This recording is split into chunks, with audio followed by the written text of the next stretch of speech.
คอมเมนต์นี่บอกว่าขอเมนูลาบมักจองให้อ้ายได้เดี๋ยวสิจัดให้ไป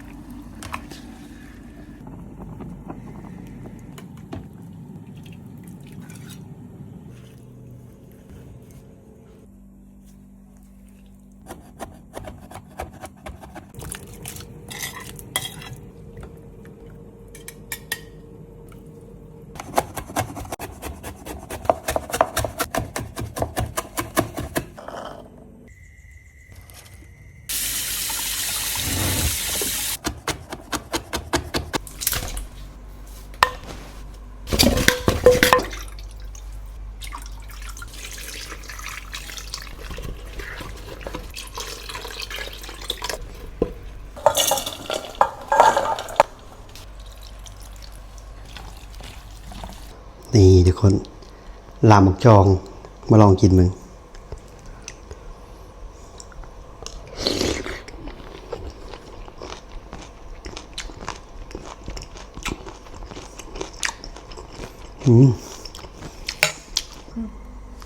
มาพี่น้องมากินลาบมักจองน้ำกันแซ่บๆโหลด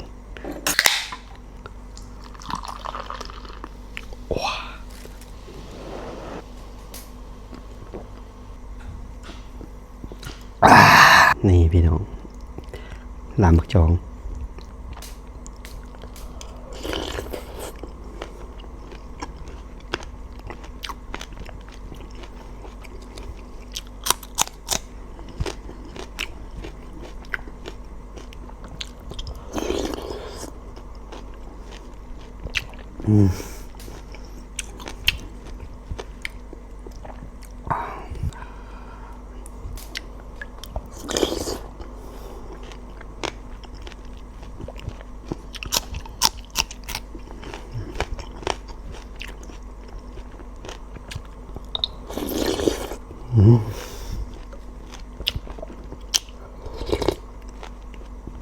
ว้า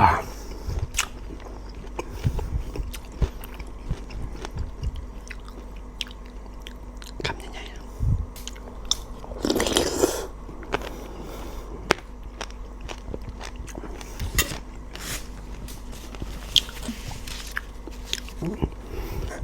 ปวดแซมเลยพี่น้องนี่คำใหญ่ๆเลย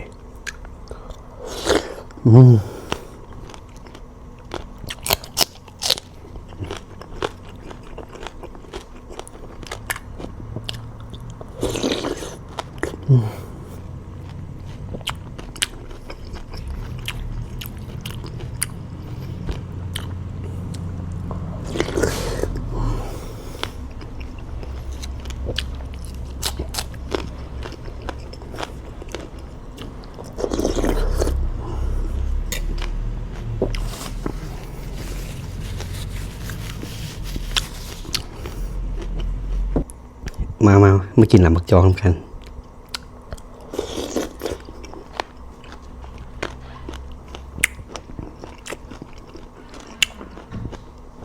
นี่กินน้ำมักพริกแซ่บๆเลย